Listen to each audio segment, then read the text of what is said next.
अब बात उद्धव ठाकरे की करेंगे। किस तरीके से लगातार टकटकी लगाए ये पक्ष सुप्रीम कोर्ट की तरफ देख रहा है, क्योंकि अपील इनकी ओर से दायर की गई थी। सुप्रीम कोर्ट के रुख पर उद्धव का बहुत कुछ निर्भर करता है और इस लिहाज से कल का दिन उद्धव ठाकरे के लिए बेहद अहम। दरअसल उद्धव गुट की अर्जी पर सुप्रीम कोर्ट में अब कल सुनवाई होनी है। एकनाथ शिंदे की टीम को उद्धव ठाकरे को झटके पे झटका देने में वो लगी है। पार्टी सिंबल से उद्धव हाथ धो चुके हैं, विधान भवन का दफ्तर भी वो खो चुके हैं। अभी कई ऐसी संपत्तियां हैं जिस पर भी खतरे के बादल हैं।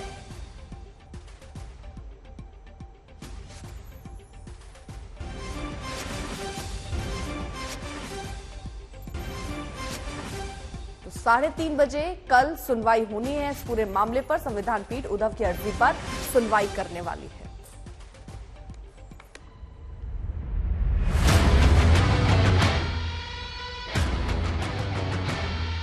आप मर्द हो, आप में हिम्मत हो,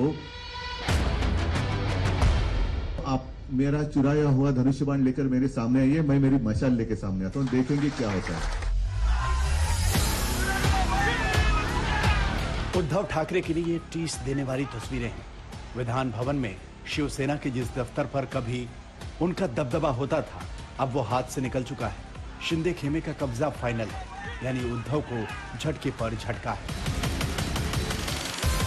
पार्टी का सिंबल पहले गंवा चुके हैं। विधान भवन में पार्टी का दफ्तर भी गंवाना पड़ गया है। शिवसेना मुख्यालय पर भी तलवार लटक रही है। बीएमसी में पार्टी दफ्तर पर खतरा साफ साफ मंडरा रहा है। सवाल है कि उद्धव ठाकरे अब क्या करेंगे। बीजेपी कह तो रही है कि शिवसेना दफ्तर पर कब्जे का कोई इरादा नहीं, लेकिन यह वादा कितना ठहर पाएगा ये कौन कह सकता है।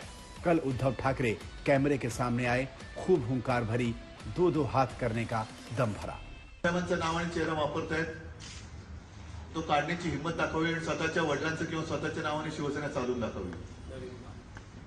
त्यांनी ठाकरे नाव काढावं। या शिवसेना घेताय ना, तुमचं स्वतःचं नाव तिकडे पक्षप्रमुख म्हणून किंवा शिवसेना प्रमुख म्हणून लावा, किंवा तुमच्या वडिलांचं नाव लावा आणि शिवसेना चालवा। माझं आव्हान आहे त्यांना। उद्धव ठाकरे चाहे जितनी मर्जी ताल ठोक ले, लेकिन सच्चाई यही है कि उनके पैरों तले की जमीन तेजी से खिसक रही है। एकनाथ शिंदे बाला साहेब ठाकरे की शिवसेना से उद्धव ठाकरे को तेजी से बेदखल करने में लगे हैं। उद्धव के सामने कई बड़ी चुनौतियां हैं। एडीआर की रिपोर्ट के मुताबिक 2020-21 में शिवसेना के पास 191 करोड़ की चल अचल संपत्ति है। सवाल है कि क्या एकनाथ शिंदे, जिसे कोषाध्यक्ष बनाएंगे, उसके हस्ताक्षर से इन पैसों का संचालन होगा। यानी उद्धव ठाकरे को पार्टी चलाने के लिए पैसों का संकट होने वाला है। पूरे महाराष्ट्र में 82 जगहों पर शिवसेना के बड़े दफ्तर और मुंबई में 280 छोटे छोटे दफ्तर हैं, जिन पर कब्जे को लेकर भी जंग होना तय है। दादर में शिवसेना का दफ्तर और पार्टी का मुखपत्र सामना के स्वामित्व को लेकर भी सवाल है। हालांकि इसका संचालन ट्रस्ट के जिम्मे है। उद्धव ठाकरे ये संदेश देने की कोशिश कर रहे हैं कि वो फिसले हैं, परास्त नहीं हुए हैं। उनके कदम लड़खड़ाए हैं, लेकिन लड़ाई खत्म नहीं हुई है। कल कोई आया था पूना में, कहते हैं, उन्होंने पूछा क्या कैसे चल रहा है महाराष्ट्र में, तो कहा कि आज बड़ा अच्छा दिन है। तो क्यों? तो शिवसेना का नाम और चिन्ह हमने अपने साथ जो गुलाम आए हैं उनको दे दिया। तो व्यक्ति बोले बहुत अच्छा, मोगैम्बो, खुश हुआ।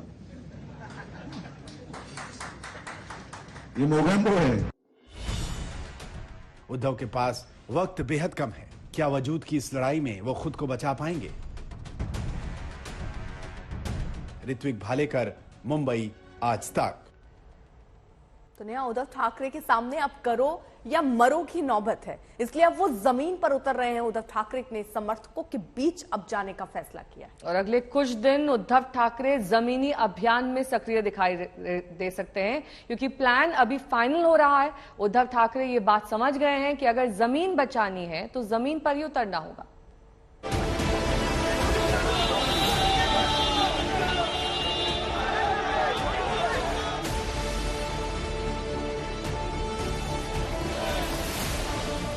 एकनाथ शिंदे ने उद्धव ठाकरे को कई सबक सिखाए।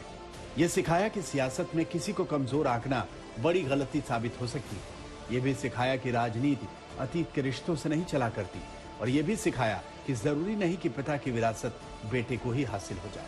उद्धव ठाकरे की जमा पूंजी तेजी से खत्म हो रही है। कड़वा सच ये है कि उनके पास मातोश्री का पता है और बाला साहेब ठाकरे का नाम है, लेकिन उस पर भी खतरा है।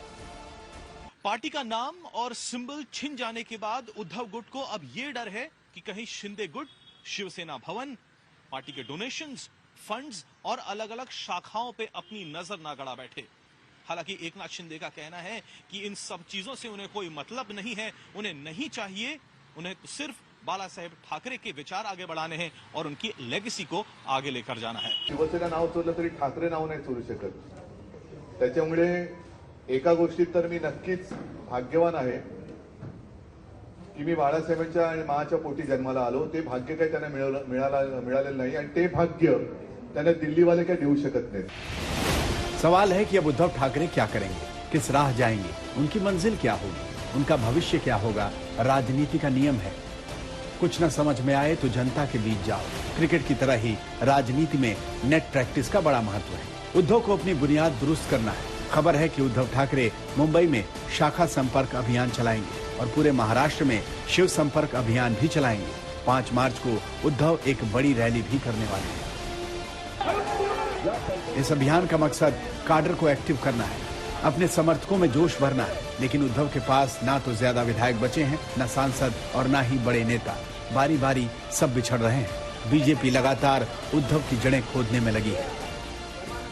उद्धव ठाकरे जो शासन किए मुख्यमंत्री के रूप में, वो महाराष्ट्र के मराठियों को, महाराष्ट्र के सनातनियों को समझ में आ गया कि ये गैर सनातनी इनका शासन रहा।